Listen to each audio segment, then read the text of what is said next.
இதை நல்லா crush பண்ணிட்டோமா? Crush பண்ணிவிட்டு இதில் எடுத்துப்போம். எனக்கு வந்து ஒரு ஸ்பூனை போட்டு கொடுத்தீங்கன்னா அப்படியே நான் சாப்பிட்ருவேங்க, அவ்வளோ சுவையாக இருக்கும்.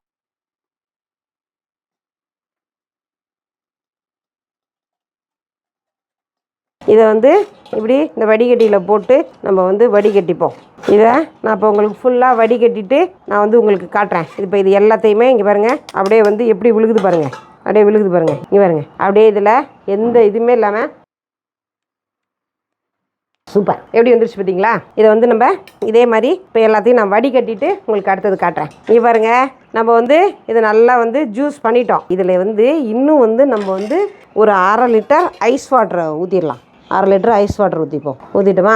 ஊற்றிட்டு எனக்கு வந்து டேஸ்ட் வந்து ஏலக்காய் பிடிக்கும், ஏலக்காய் ஃப்ளேவர் வந்து எனக்கு பிடிக்கும். அதனால் நான் வந்து என்ன செஞ்சாலும் அதில் வந்து கொஞ்சம் ஏலக்காய் போட்டுப்பேன். ஏலக்காயை கொஞ்சம் போட்டுக்கிட்டோமா?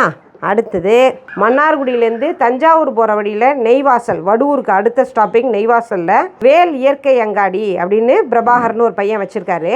அவர் பார்த்தீங்க அப்படின்னா ஆர்கானிக்காக நிறைய விஷயங்கள் பண்ணுறாரு. நான் வந்து அவருடைய ரெகுலர் கஸ்டமர். அந்த லைன் போகும்போது எல்லாம் நிறுத்தி அங்கேருந்து நிறைய விஷயங்கள் வாங்குவேன். ஆர்கானிக்காக நிறைய விஷயங்கள், அரிசி வகைகள் நிறைய செய்கிறாரு.